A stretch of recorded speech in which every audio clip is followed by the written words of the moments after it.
Hamımızın sevimlisi.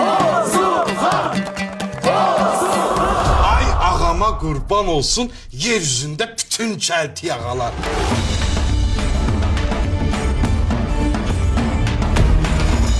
Göydə göy qurşağı, yerdə Ədalət xanın əkiz oğulları gəlir. İgidlerim benim. Kan sağ olsun. Ok atma yarışı başlıyor. Hamı sizi gözlüyor. Biraz qabağa gələ bilərəm. Peki. Geldim. Biraz da çatır. Hemen bütün günü sen fikirləşdin. Sen adın nedir? Görürəm. Ne görürsen? Elə yox, görürəm xatun. Hoşum geldi. Bey çadırı kurulsun. Əmr ver, qoşun hazırlayaq, biz onları qabaqlayaq. Ha!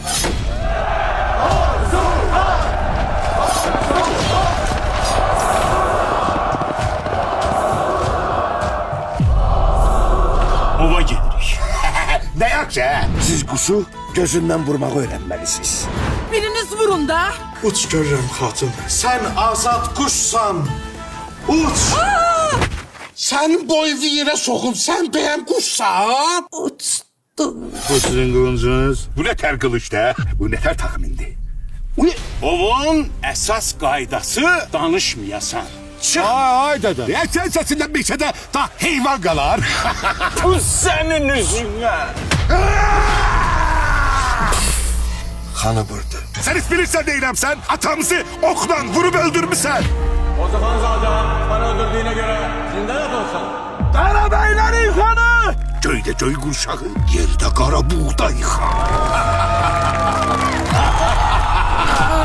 Hamısının boynunu vur. Qarabuğday xanlığı virana qoyub, hamından asarlar qalıb. Bu evletini vurdular. Değmeyi bak. Değmedi de düz değil. Ney var değil. Ay dedem vay. Uçun buraları. Ha! Kaçıp təcili gedin onu aktarın. Tapın. Ölün. Dönün. Kan sağ olsun, hozu ələ keçirilib. Ne ekstas tomante el pelo ha? İnek beni hiç kim tanımazdı. Ağlıma bir fikir gəldi. Dəqiq onun başında problem yoktu ki.